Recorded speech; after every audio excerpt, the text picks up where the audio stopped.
नमस्कार. ड्रायव्हिंग भावमध्ये आपल्या सर्वांचं स्वागत आहे. स्थानिक मी बोललो का ना, मी का असं बनवतो व्हिडिओ की स्थानिक रिक्षावाले आहेत. सर्वात जास्त अपघाताचे कारण जे आहेत ना, जास्त करून 2 व्हीलर, 3 व्हीलर, 4 व्हीलर. पहिला हा रिक्षाचा व्हिडिओ बघा. थोडी तरी सबुरी आहे का पहिलं बघा. पहिला व्हिडिओ बघा, नंतर आपण बोलू.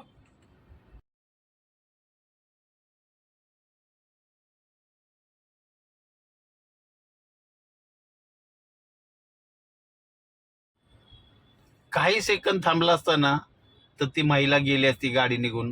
2 व्हीलरवाला जे चालवते ना ते निघून गेले असते नंतर. पण त्यांना घाई आहे आणि रिक्षा आहे म्हटल्यानंतर स्थानिक असणार, त्यामुळे ते थांबलंच नाही. तिला ओव्हरटेक करून तो लेपने गेला. विचार करा.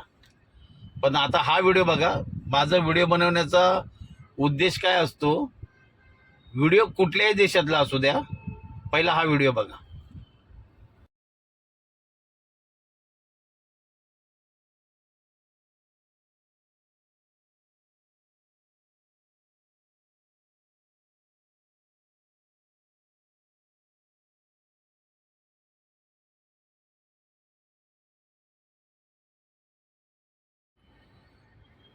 कुठलाही बोललं ना, कुठल्याही देशातला व्हिडिओ असू द्या, पण तुम्ही साधारण विचार करा. जर तुम्हाला लेपला जायचे आहे, लेपलाच तुम्हाला जर तुमच्या ध्येयापर्यंत पोहोचायचं आहे, तर गाडी राईटनं जाऊन पुन्हा लेपला जाऊन थांबवायची गरजच काय?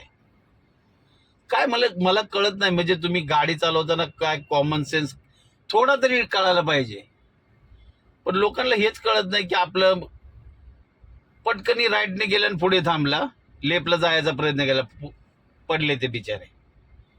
ह्या गोष्टी छोट्या छोट्या आहेत ना, पण या खूप महत्वाच्या गोष्टी आहेत.